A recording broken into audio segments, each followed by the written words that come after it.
education is essentially not a matter of the state at all. The Anarcho-Christian Podcast, evaluating the relationship between the Christian and the state. Give us a king to rule us when you're gone.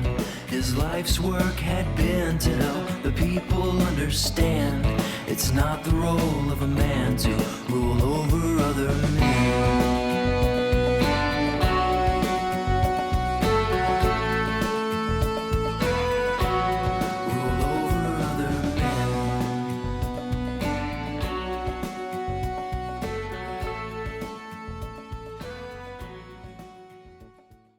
Hi, everybody. Welcome back to the show.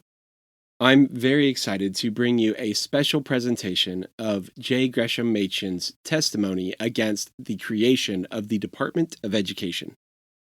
I haven't been able to find any recordings of this, so I reached out to a few podcasting friends to see if we could recreate it. I'm a big fan of old radio programs, and I hope this will help keep this event in our memories. We just don't get these sorts of statements from church representatives anymore. This is the second episode from AnarchoChristian concerning J Gresham Machen. But if you're not familiar with him, let's go over a little bit of his history and a little bit about this testimony that we will hear today. Historian George Marsden described Machen as radically libertarian.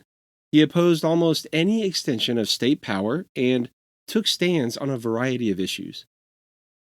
Among those issues, he stood against prohibition and was opposed to a foreign policy of imperialism and militarism. He also warned against the mixture of the church and the state, as he was concerned with the corrupting influence of politics and the social gospel on the faith. He was also the founder of the Orthodox Presbyterian Church. On February 25, 1926, Machen testified against the formation of the Department of Education before the United States House and Senate Committees on Education. Though the Department of Education would eventually form in 1979, Machen's brave testimony was no failure and should remain relevant for any Christian honestly evaluating the relationship between the church and the state. So we will begin our presentation with Senator Lawrence Phipps presiding over the joint hearings, 10 a.m., Thursday, February 25th, 1926.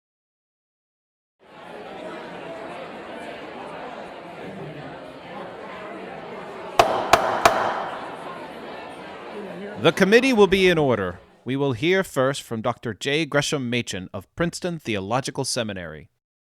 Mr. Chairman and gentlemen of the committee, there are two reasons why a man may be opposed to a bill which is introduced in Congress. One reason is that he thinks it will not accomplish its purpose. The other reason is that he thinks that the purpose that it is intended to accomplish is an evil purpose. It is for the latter reason that I am opposed to the bill which forms the subject of this hearing. The purpose of the bill is made explicit in the revised form of it which has been offered by Senator Means, in which it is expressly said that the Department of Public Education, with the assistance of the Advisory Board to be created, shall attempt to develop a more uniform and efficient system of public common school education. The Department of Education, according to that bill, is to promote uniformity in education. That uniformity in education, under central control, it seems to me, is the worst fate into which any country can fall. That purpose, I think, is implicit also in the other form of the bill, and it is because that is the very purpose of the bill that I am opposed to it. This bill, I think, cannot be understood unless it is taken in connection with certain other measures of similar kind which have been proposed in the last few years. In the first place, of course, the so-called Child Labor Amendment to the Constitution of the United States, which I think was one of the most cruel and heartless measures that have ever been proposed in the name of philanthropy, which is saying a good deal.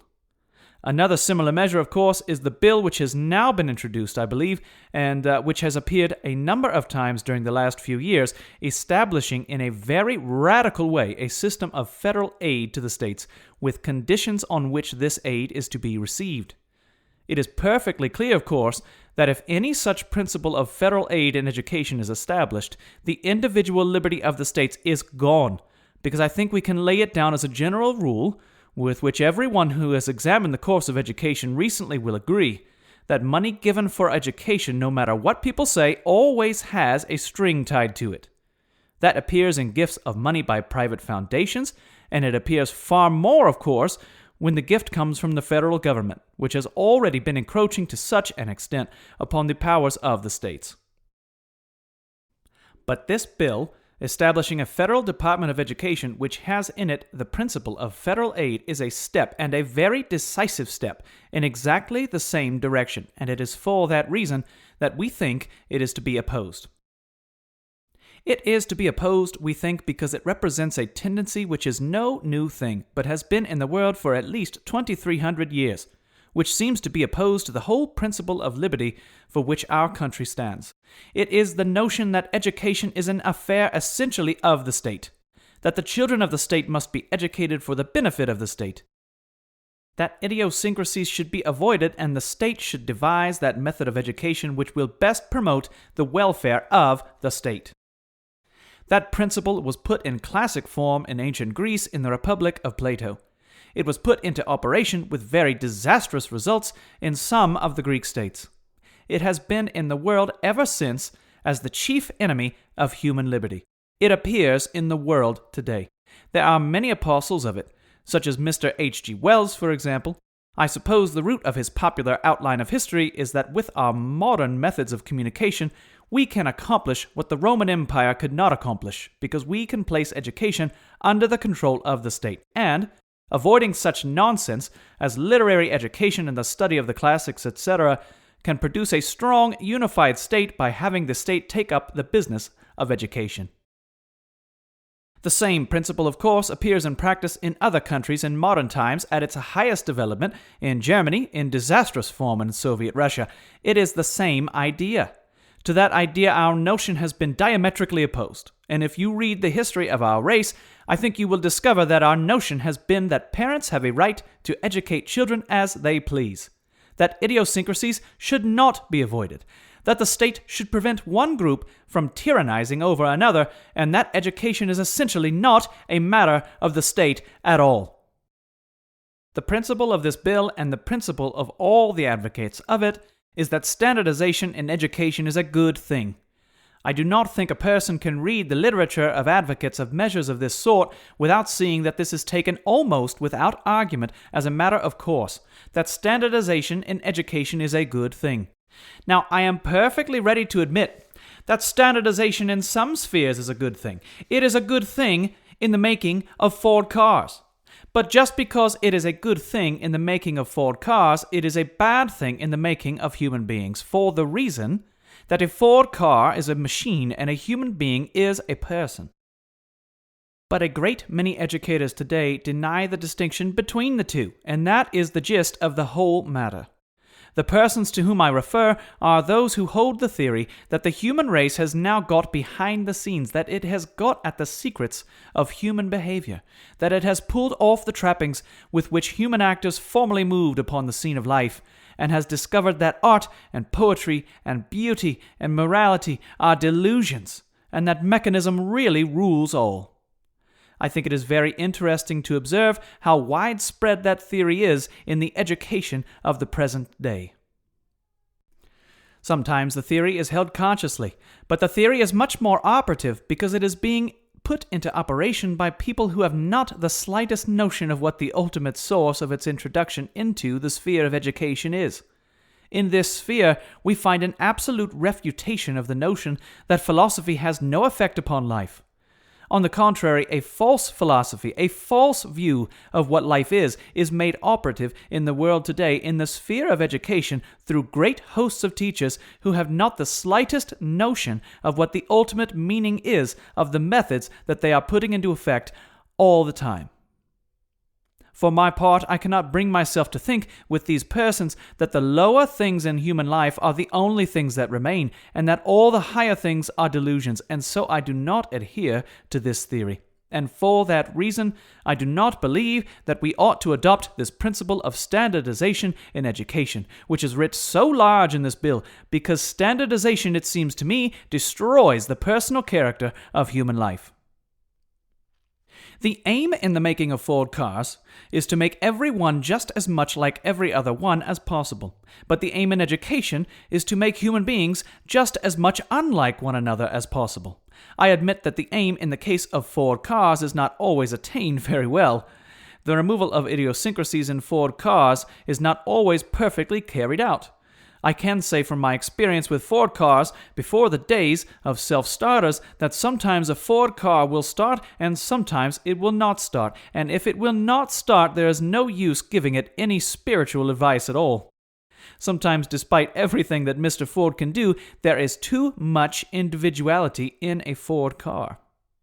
But the purpose is to make every one just as much like every other one as possible. That is the purpose of a great many educators when it comes to education today, and it is the purpose that underlies the tendency in this bill. It is to remove idiosyncrasies, to interfere with people who have peculiar ideas in education, and to try to produce a uniformity of education in this country. I do not believe that the personal, free, individual character of education can be preserved when you have a federal department laying down standards of education which become more or less mandatory to the whole country. Of course, there are people who say that a federal department does not mean anything. They say that when they talk to men of our way of thinking. A good many people seem to have the notion that a federal department like the House of Lords during the Napoleonic Wars will do nothing in particular and do it very well. But for my part, I do not believe when you get a department with a secretary who has a salary of $15,000 and a great many secretaries under him, and when you get this dignity of a department, that you are going to find that that department is going to be very modest about the funds for which it asks. I think it is perfectly plain that we are embarking on a policy here which cannot be reversed when it is once embarked upon. It is very much easier to prevent the formation of some agency that may be thought to be unfortunate than it is to destroy it after it is once formed. Now, I think, is the decisive time to settle this question whether we want the principle for which this department will stand. But at that point, of course, there may be an objection. People will say, why, you have been arguing for individual liberty in education and the right of individual parents to educate their children as they please and all that, but is not that interfered with already by the states? And is not this bill the same in principle as the control of education by the individual states which we already have? I am perfectly ready to admit that there have been grievous sins in the sphere of education on the part of individual states. We need only think of the Oregon school law, which actually attempted to take children forcibly from their parents and put them under the despotic control of whatever superintendent of education happened to be in power in the district where the parents resided. We need think only of the Nebraska language law, which was similar to laws in other states, which actually prevented, even in private schools, the study of languages until the children are at an age when every teacher knows they are too old ever to learn language well. It actually, therefore, made literary education, which most certainly is not overdone in this country, a crime. Finally, we need only think of the Lusk laws of the state of New York, one of which actually provided that every teacher in a course of instruction, public or private, formal or informal, should take a state license and be subject to state visitation and control. I am perfectly ready to admit that no interference with liberty could possibly be more complete than measures such as those. But the fate of those measures is very instructive for the question with which we are dealing. The Lusk laws were repealed. The Oregon school law and the Nebraska language law fell before that last bulwark of our liberties, the United States Supreme Court, which may God protect, and Justice McReynolds said in the Oregon school case that the child is not the mere creature of the state. And in that principle there lies everything for which we are contending today. Then, in the states there is a great safeguard in numbers. There are 48 states at this time, and they are very different. So although it is perfectly conceivable that one state may go very bad, it is not perhaps likely that all of them will go utterly bad. There is great safety in numbers, and therefore I hold that the control of education by the federal government is very different in principle from the control that is already exercised by the states, because the control by the states can be checked better in a constitutional way than control by the federal government, and also because there is a great difference in principle between having control by one central authority and control by a great many different sources of authority. But it will be said, why, do you actually mean that we should have these 48 states, each with its own separate system of education, and a lot of crazy private schools and church schools? Why, people tell us we shall make a perfect mess of it if we have any such education as that. Well, I say with respect to that I hope with all my might that we may go on making a mess of it. I had a great deal rather have confusion in the sphere of education than intellectual and spiritual death. And out of that mess, as they call it, we call it liberty, there has come every fine thing that we have in our race today. But then people say, what is going to become of the matter of equal opportunity? Here you have some states providing inferior opportunities to others, and the principle of equal opportunity demands federal aid. I may say, Mr. Chairman, with regard to this matter of equal opportunity, that I am dead opposed to it, dead opposed to the principle of equal opportunity.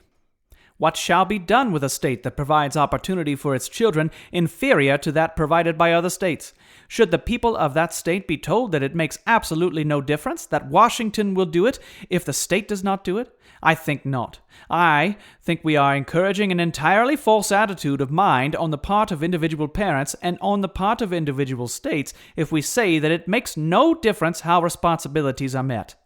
I believe that in the sphere of the mind we should have absolutely unlimited competition. There are certain spheres where competition may have to be checked, but not when it comes to the sphere of the mind, and it seems to me that we ought to have this state of affairs, that every state should be faced by the unlimited competition in this sphere of other states, that each one should try to provide the best for its children that it possibly can, and above all, that all public education should be kept healthy at every moment by the absolutely free competition of private schools and church schools. A public education that is faced by such competition is a beneficent result of modern life, but a public education that is not faced by such competition of private schools is one of the deadliest enemies to liberty that has ever been devised.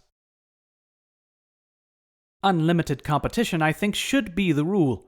We already have interchange of ideas in this country. We do not need what George Washington wanted, a national university, because we have both the ends that he desired to accomplish by a national university.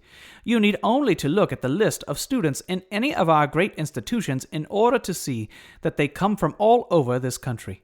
There is that interchange of ideas of which he spoke, and we have also universities in this country that do not make it necessary for anyone to go to Europe to get an education, as he said. If we had no universities, we might want a national agency in education, but we have universities, and we do not want to spoil the agencies that we already have, as the erection of a federal department would check and spoil them in very many ways. But then people say, you know that this Federal Department of Education is in the interest of efficiency. They are always flinging that word efficiency at us, as though when that word is spoken, all argument at once is checked. Well, of course, efficiency just means doing things, and I think the important thing to know is whether the things that are being done are good or bad. If the things that are being done by any agency are good, I am in favor of efficiency. But if the things that are being done by the agency are bad, the less efficiency it has, the better it suits me. I think probably most of us have heard the story of the tramp who got up to the third floor of the department store. The floor walker on the third floor kicked him down to the second floor, where he fell afoul of the floor walker on the second floor, who kicked him down to the floor walker on the first floor, and the floor walker on the first floor kicked him out on the sidewalk. He landed on his back and got up and said in a tone of deep admiration, "My, what a system!"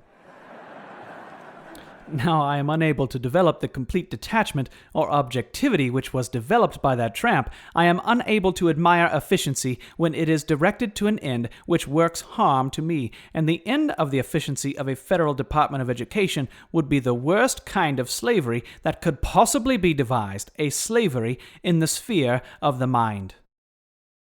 Of course, too, I might argue that federal bureaus, when they have become overgrown, as they are now, are hardly very efficient agencies. In fact, I am inclined to think that they are the most inefficient agencies that can be found anywhere on the face of the planet. They are discouraging activities by other agencies, which would perform the work a great deal better, even where harm is not done, as it is in this sphere by the existence of the agency itself. But even if federal bureaus were the most efficient agencies that history has ever seen, I should still be opposed all the more to this Federal Department of Education, because the result that it is aiming to accomplish is a thing that I hold to be bad, namely slavery. A great many educators, I think, have this notion that it is important to be doing something, to be going somewhere. They are interested in progress, and they do not seem to care very much in what direction the progress is being made. It is like a man who goes into the Union Station here, where all the trains start out the same way, and he gets through the gates somehow and sees a train that looks beautiful. It has a lovely observation car on it, and he gets on. When I do that, my ticket reads to Princeton. I get on this lovely train, and when it gets out of the station after half an hour, the conductor comes through the train and looks at my ticket and says, "Your ticket reads to Princeton, New Jersey, and we are bound for the West, and our first stop is Cumberland." I say, well, that makes no difference to me. This is a perfectly lovely train, and I am so glad to be on it, and which way is the dining car? And I just stay on it and do not care where I am going. That is exactly the way it seems to me that these people who, in the sphere of education, feel that if you call a thing a Department of Education and try to spend money for education as you are spending it for battleships, somehow that is an advantage. It depends on the direction in which you are moving. So that I find in this bill a decisive step in a direction where the progress, if persisted in, will lead to disaster, and what I am hoping for is not merely that this bill may be defeated, but that this whole tendency, gentlemen, may be checked. I think that is the important thing. Dr. Machen, this is Representative John Robson of Kentucky. What do you refer to when you say the whole tendency? The whole tendency toward uniformity in the sphere of education and the whole principle of a central control as over against individual responsibility. Do you object, then, to the activities of the federal government in the way of federal aid to roads and to agriculture and to commerce and to labor? I object in general to the principle of federal aid, yes, sir. I mean to the activities of the federal government in agriculture and roads and commerce and labor. I do in general. Of course, a line has to be drawn. The federal government has a right to regulate interstate commerce. There are certain powers that are delegated to it definitely by the Constitution, and I do not desire to speak about other subjects. But in general, I am opposed, sir, to the principle of federal aid in the spheres where the states are really in control. In agriculture, the activities of the federal government may have no relation to interstate commerce, but be directed to other matters. I am opposed, sir, to the extension of the operation of the principle of federal aid. I think that it has clearly gone too far, even in other spheres, that it has clearly gone too far, and that it should be checked. But I do not desire to speak about other spheres. I am talking specifically about the sphere of education, and in that sphere, the principle of limitation of competition, etc., as I have tried to explain, does not come in. In that sphere, I think we should absolutely avoid the principle of federal aid. Dr. Machen, you are connected with the Princeton Theological Seminary. That is denominational, is it? Yes, sir. Which denomination is it? It belongs to the Presbyterian Church. Reverting to your illustration of the Ford car, what has been the result of the plan adopted by the English schools for boys such as Eton and Rugby? Does it turn out boys of all of the same type, all of the same mold, or does the system take away from their individuality? I am not prepared to speak about the English public school system, sir, because I do not know enough about it. I am not prepared to say how far it is monopolistic. I am prepared to say that I think that any central activities in Great Britain are no precedent whatever for central activities in this country. I believe with all my soul in the principle for this country of the division of power between the states and the federal government. And it is a very different matter, I think, when you deal with a country such as Great Britain.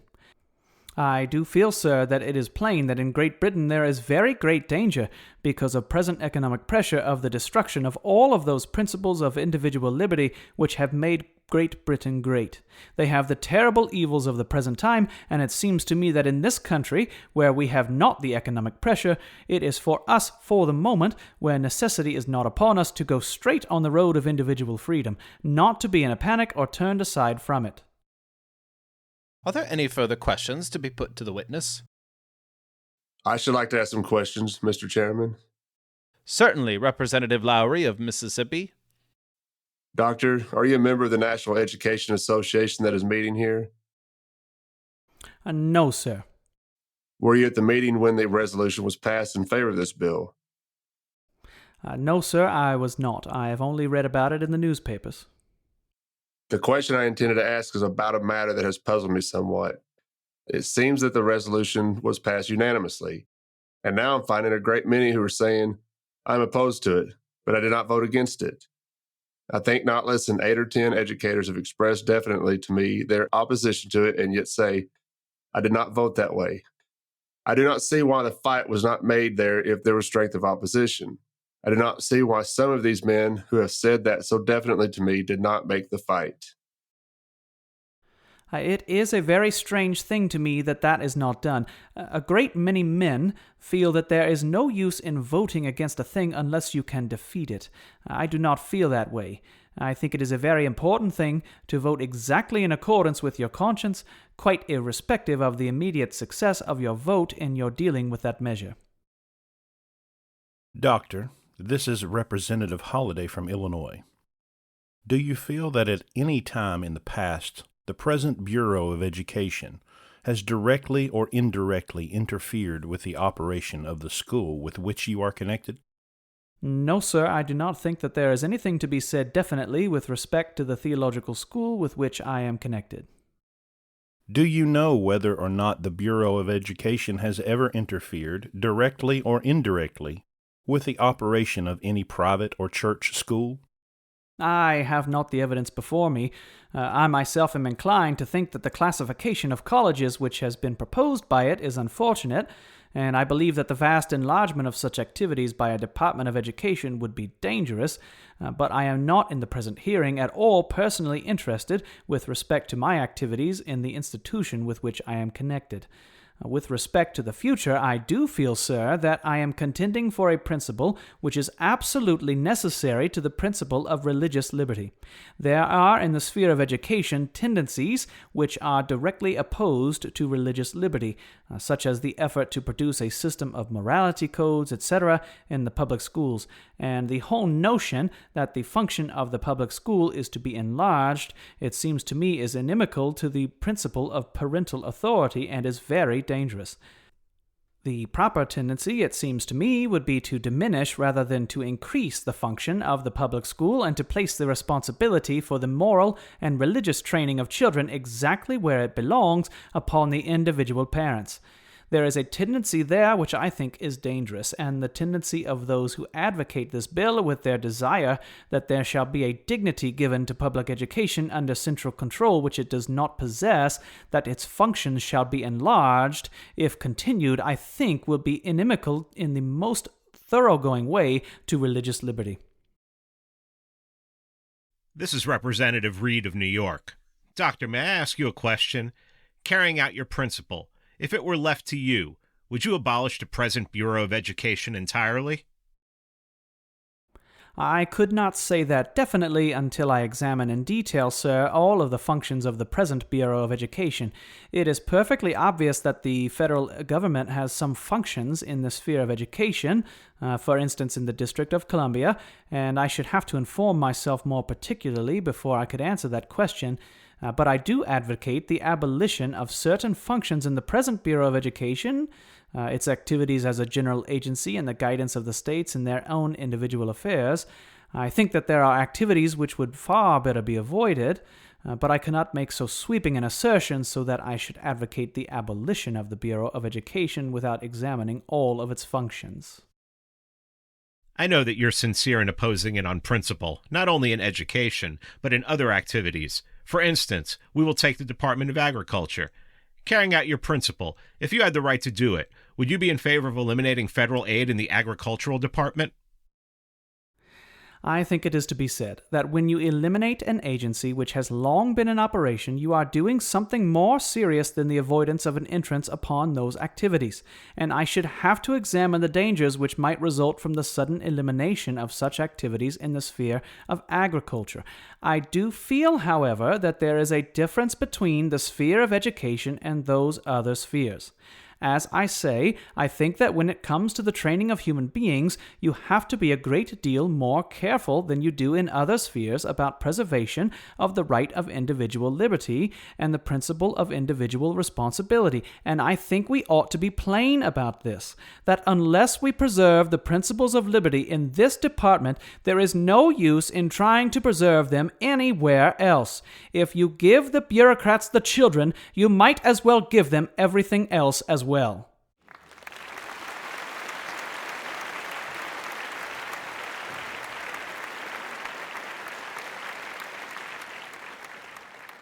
So that it does seem to me we are dealing with the most important part of human life when we are dealing with education, and we are dealing with a sphere where analogies drawn from mechanical spheres are very dangerous.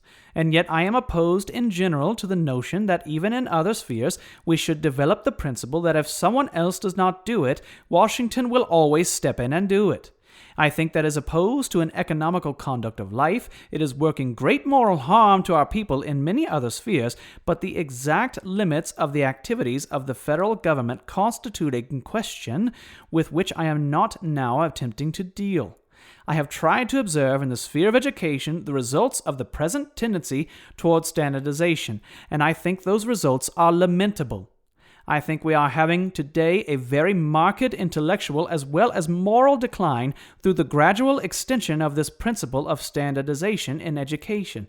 People are ready to admit to some extent that there is a sort of moral decline, but what is not always observed is that there is a terrible intellectual decline, and that intellectual decline comes through the development of this principle of unification and standardization, to which I object. For I think that in the sphere of education, uniformity always means not something uniformly high, but something uniformly low. Doctor, I understand you to say that in your opinion the public schools have already gone too far in moral teaching. I should like a little further information about your ideas on that question.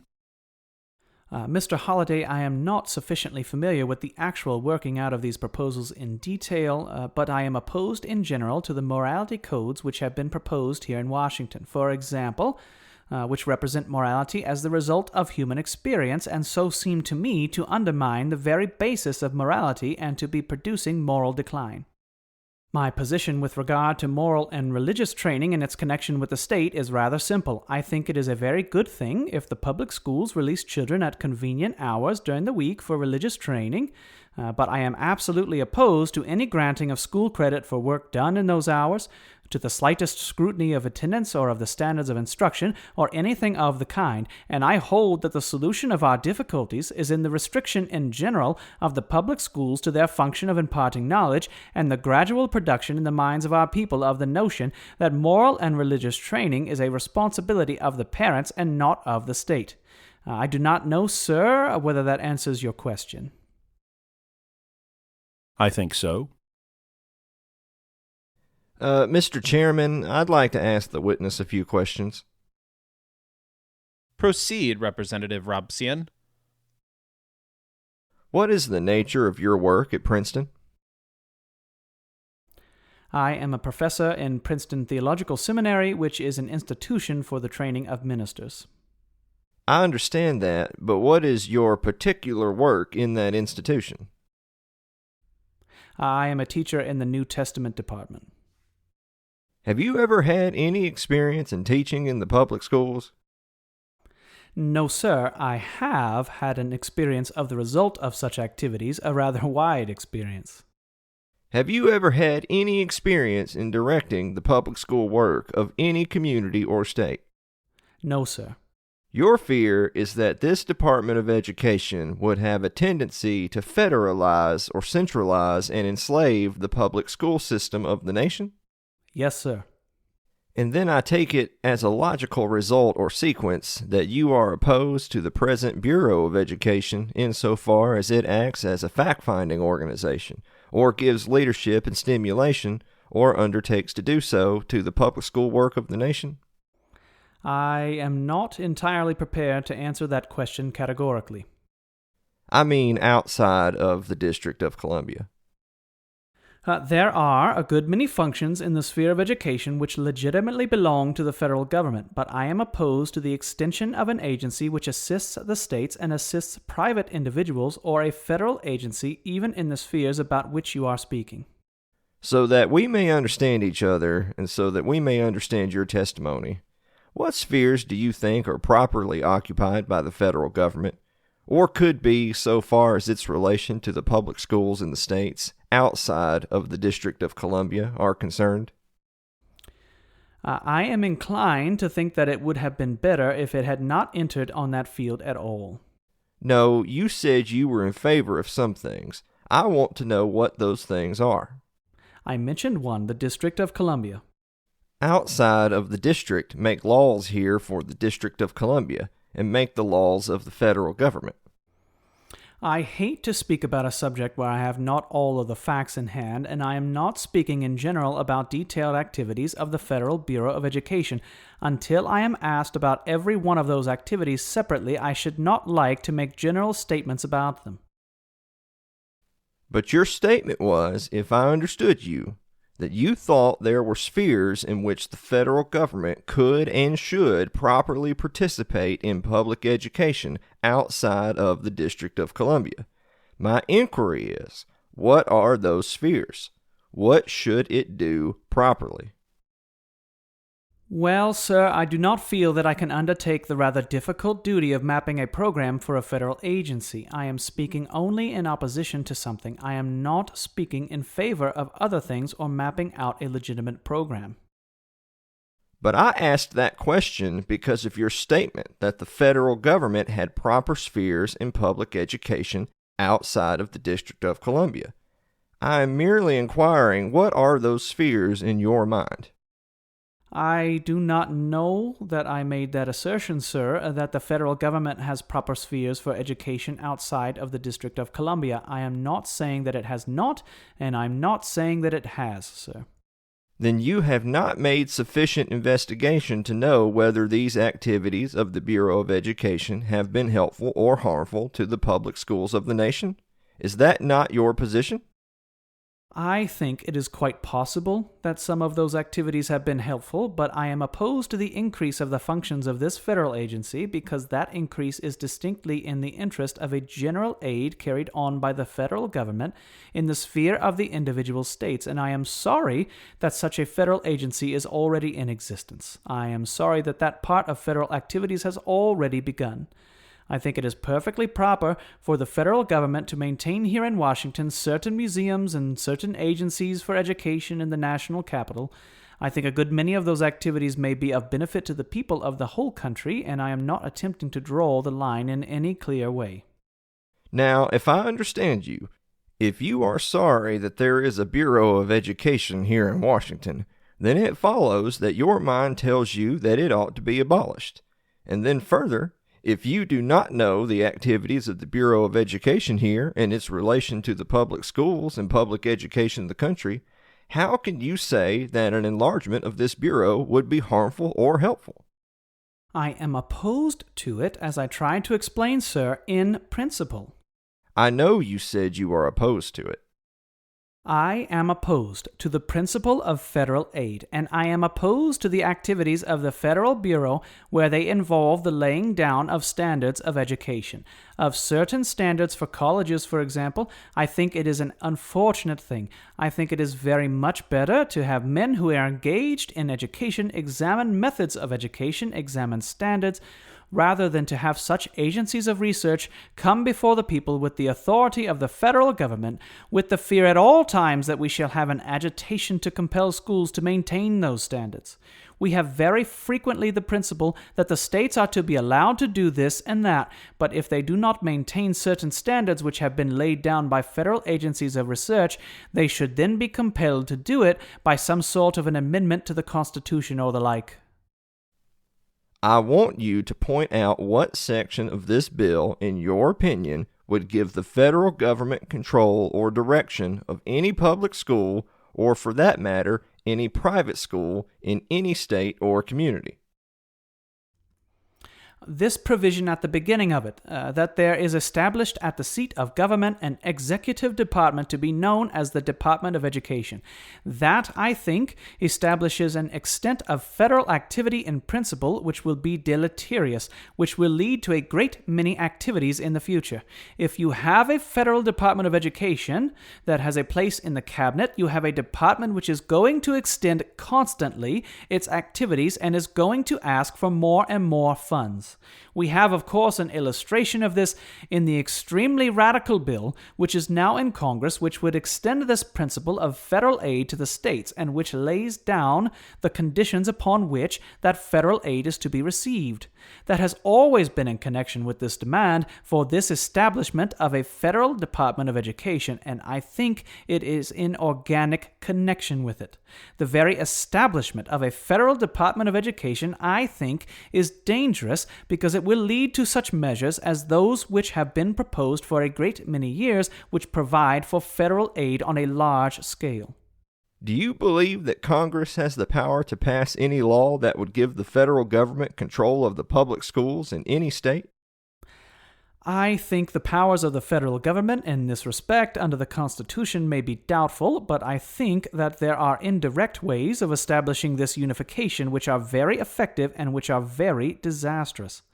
Now, of course, there is another specific portion of this bill which provides for the activities to which I object.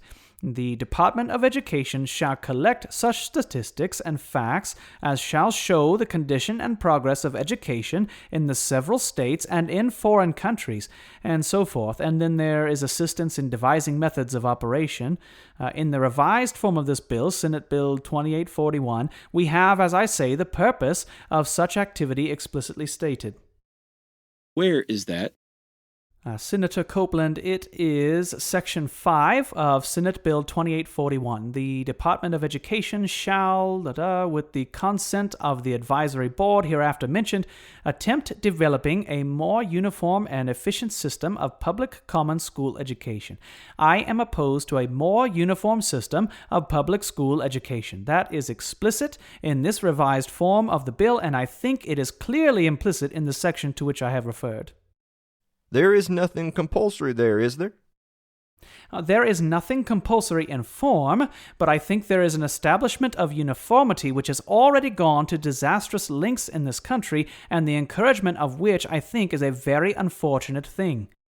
The proper way in which suggestions as to educational standards should come before the authorities of schools is without the extraneous authority of the federal government, which, because of the tendency which has been operative in recent years, is far more than merely advisory. It contains all the time an implied threat, you see, and for that reason is very unfortunate. I should like to ask one question. Certainly, Senator Ferris. For my own information, I wish to ask what you regard as the basic element or elements in moral conduct. Perhaps that's a foolish question. The basic elements in moral conduct? Yes, sir. What is the basis? I judge from your remarks that experience received minor consideration.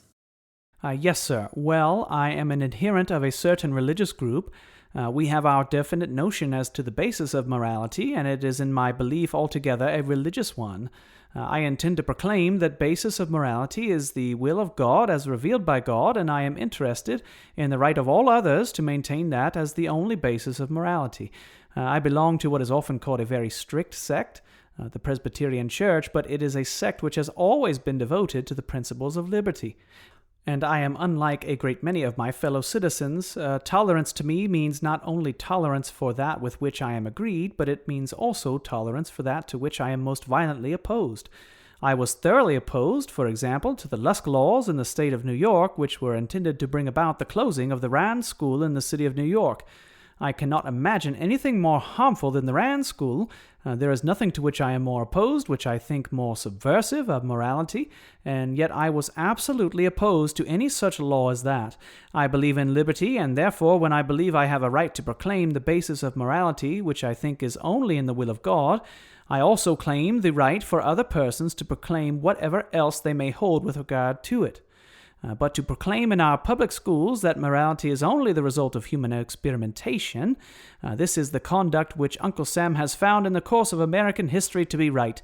That, I think, is subversive of morality, and I do not believe that anyone can encourage moral conduct in others unless he has first in his own mind the notion of an absolute distinction and not a merely relative distinction between right and wrong.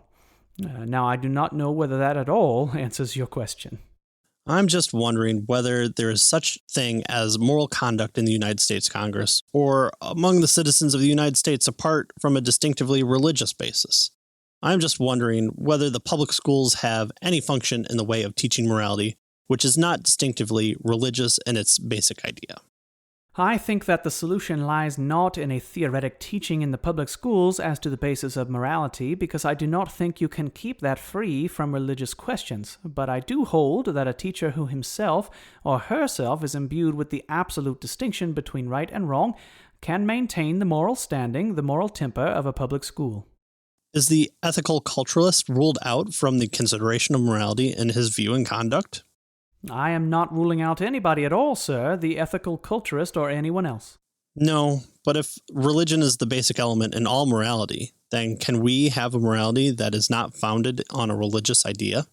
I myself do not believe that you can have such a morality permanently, and that is exactly what I am interested in trying to get other people to believe.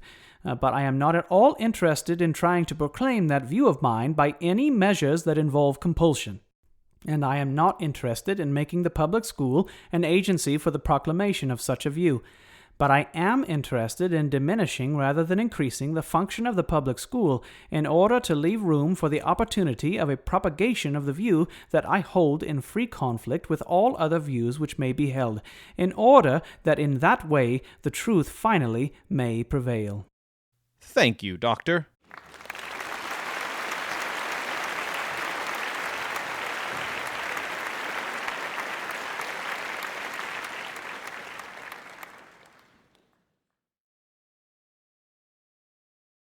I can't thank our cast enough for their excellent performances and the time they donated to this episode. Thank you, gentlemen, for your time and your enthusiasm for this project. Dr. J Gresham Machen was performed by Adam Graham of NoKingButChrist.org and the No King But Christ YouTube channel. Senator Ferris was played by Patrick Studebaker of the Cave to the Cross Apologetics podcast. Senator Phipps was brought to us by Doug Stewart from the Libertarian Christian Institute and the Libertarian Christian Podcast. Mr. Robsian was performed by Alan Mosley, the host of the podcast and YouTube show It's Too Late with Alan Mosley. Mr. Laurie was played by Craig Hargess of the Bad Roman Project and the Bad Roman Podcast. Mr. Holliday was played by Chris Polk of the Unbeliever Podcast. Mr. Reed was performed by Pete Quinones of the Free Man Beyond the Wall podcast, and I read Senator Copeland's line. Now, I'm sure you're already familiar and subscribed to all of their shows, but if not, I will have links to all of their blogs and podcasts in the show notes. Check out their podcast and social media accounts for some great sources on a variety of topics. political and social commentary, memes, Christian libertarianism and anarchism, apologetics. There's a lot of really good stuff there. And I'll also have some of the previous Anarcho-Christian episodes where you can hear more from them or my appearances on their shows, as well as more Machen resources. Guys, thank you again. I owe you a ton, and I can't thank you enough. There's a lot of great stuff from these guys that I'm fortunate to call my friends. You'll be busy catching up on all of their podcasts, but I know you won't be disappointed. And while you're checking out the back catalog and subscribing to their shows, don't forget to subscribe to the Anarcho-Christian podcast on whatever podcatcher you're using. If you're not sure where to find us, visit AnarchoChristian.com/subscribe. There you'll find links to subscribe to the podcast on iTunes, Stitcher, Android, Google Play, and YouTube. If you're enjoying the podcast, please consider letting us know by leaving a 5-star rating and review on iTunes, or wherever you catch the episodes. Also, like and share the episode on Facebook or the other social media sites. You can support the show with a monthly donation through Patreon or Subscribestar, or a one-time donation through PayPal. You can visit us on those sites, or you can visit the Support the Show tab on AnarchoChristian.com. That will take you to a page where you'll find links to Patreon, Subscribestar, and PayPal. So I think that's it for today. Grace and peace. No king but Christ. He cried out to God, won't you help them to believe? This power is illusion, the need to rule is greed. Your love and your light is really all they need.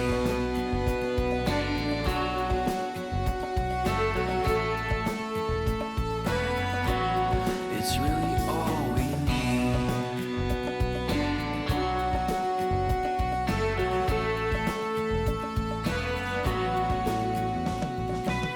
Thank you for listening to the Anarcho-Christian podcast. Subscribe to our email notifications at AnarchoChristian.com, like us on Facebook.com/AnarchoChristian, and follow us on Twitter at AnarchoXP. Subscribe to our podcast and YouTube to join us next time as we continue to evaluate the relationship between the Christian and the state. No king but Christ.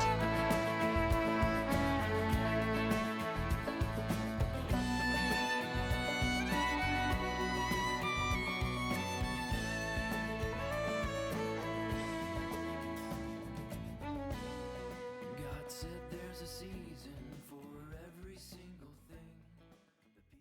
Education is essentially not a matter of the state at all.